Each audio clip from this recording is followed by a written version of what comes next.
To some people, he's top G. What color is your Bugatti?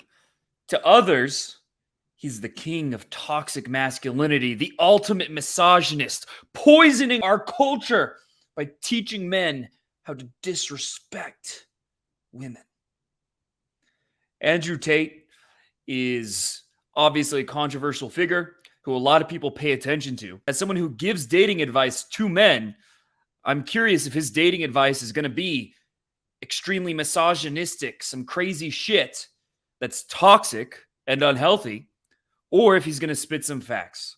So with that said, let's check out the clip. Start talking when you're half paying attention. Mm-hmm.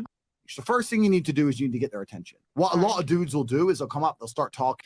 So he's talking about, you see a girl in a bar, club, wherever. You see a girl you want to talk to, and he's 100% right. The number one mistake that I see guys making is they go up and they're already like through 3 sentences before the girl even acknowledges that he exists. They're like, hey, so I just want to say, by the way, like, you really, and she's like, what the fuck is this guy doing? So getting their attention, getting them to look at you in the eye, saying, hey, until you actually get their attention is a great way to start the conversation on a much more comfortable note for the girl, as opposed to her being blindsided and overwhelmed and like, what the fuck is going on? If you started on that note, there's a good chance, even if she would like you, she's going to reject you just by fucking default. When you're half paying attention, and by the time you're like, turn around, you'll go, what? And that's the worst possible reply. You don't even know what the fuck was been said. So the first thing you do is get their attention. Me personally, I'm a big dude. So I have to get their attention in a very calm, slow, cool way. So I'm like, excuse me.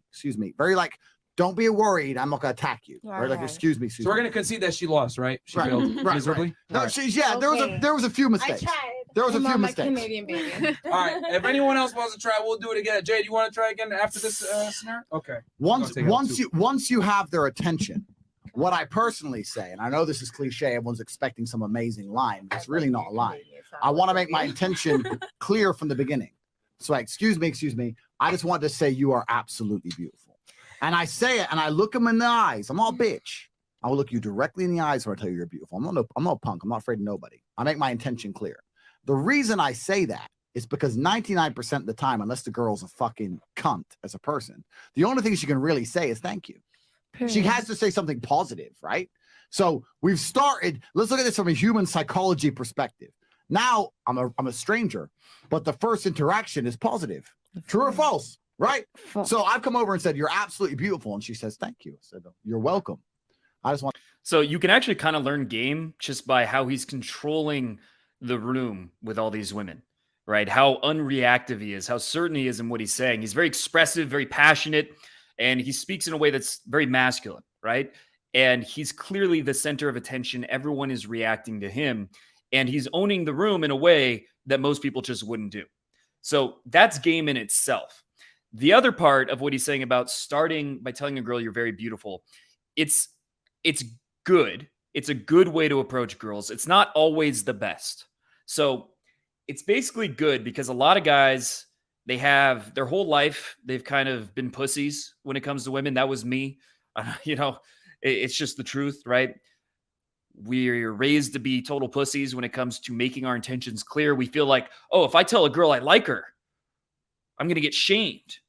I'm going to get harshly rejected. I'm going to get laughed at. We're afraid of putting ourselves out there, letting a girl know that we want her, that we desire her, and just going with it. No hesitation, no bullshit.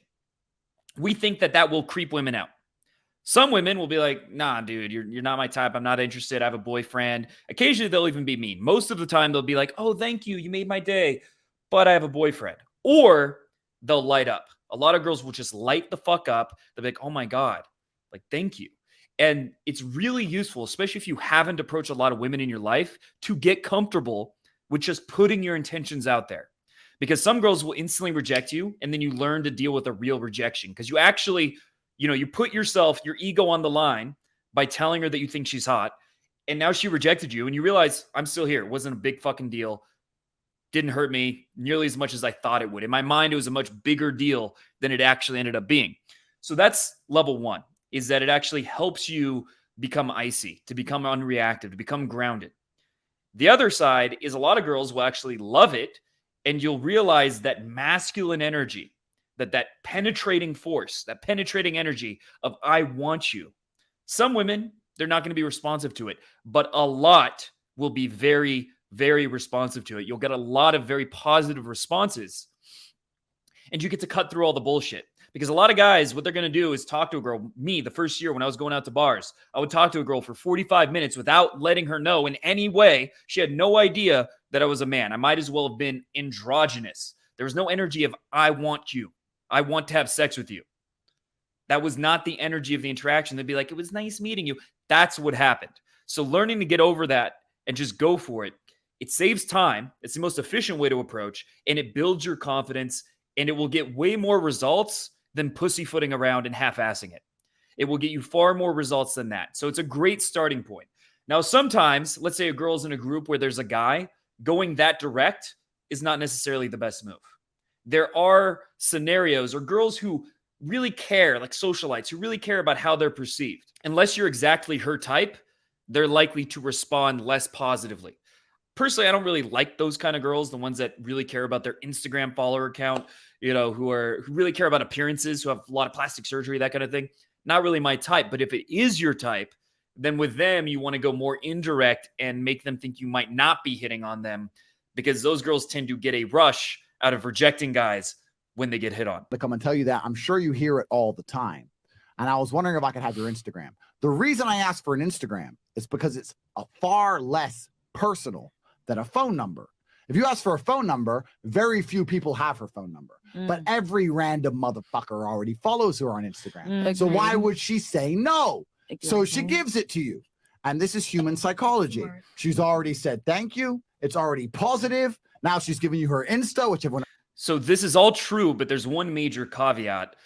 This guy, he has, even back then, he had an Instagram before he was super famous. He had an Instagram with, well, he didn't have a Bugatti, but he had a Lambo. He had, supercars. He has very high quality pictures. He's traveling, beautiful women. He has a high status Instagram.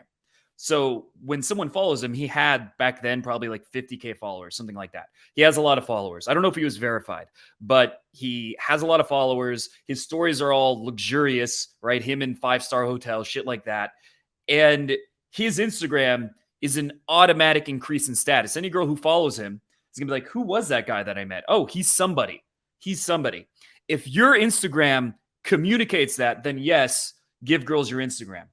If your Instagram communicates the opposite, this guy has no friends, he might be homeless, he's a loser, a brokey, if you will. If that's what your Instagram communicates, don't go for Instagram, go for the number. Or go for Snapchat. Because the good thing about Snapchat is you can post interesting stories, but it doesn't have negative social proof. You don't have a profile where you're showing, all your pictures and things like that. So Snapchat is a good middle ground. But Instagram, yeah, go for it. If you have a good Instagram. The other thing he's doing well, he always goes for the close right away. He's talking for a couple minutes, goes for the close. That adds up. Some girls, they're not going to be interested.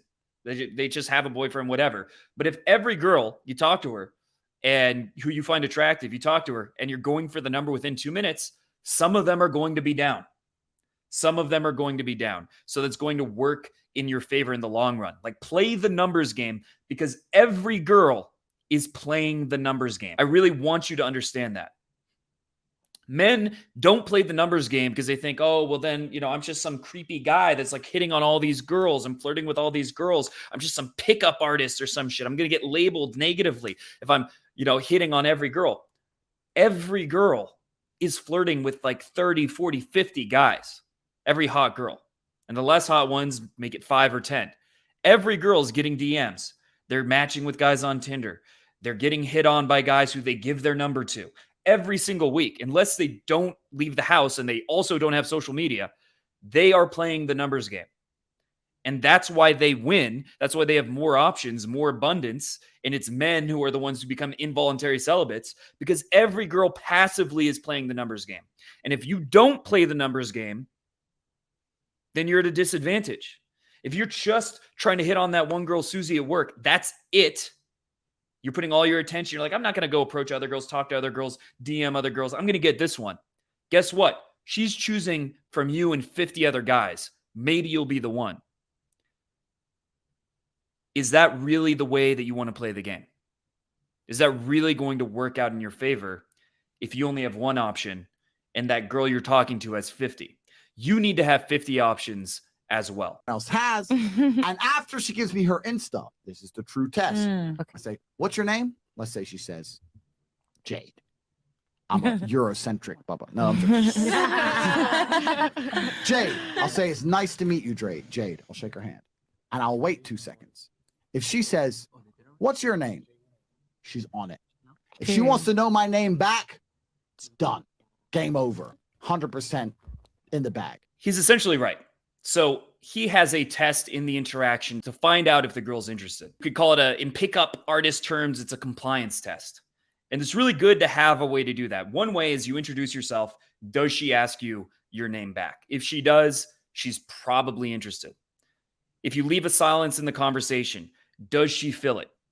If you say, hey, let's go to the bar, or hey, let's go to, this area is too loud, let's go outside, whatever. Does she follow you? Will she do that? If you touch her, does she touch you back? Things like that. It's very important that when you're talking to a girl, you're aware of the signs that she's interested or not interested. Because if she's giving you nothing, she says, I have a boyfriend, she doesn't ask you your name.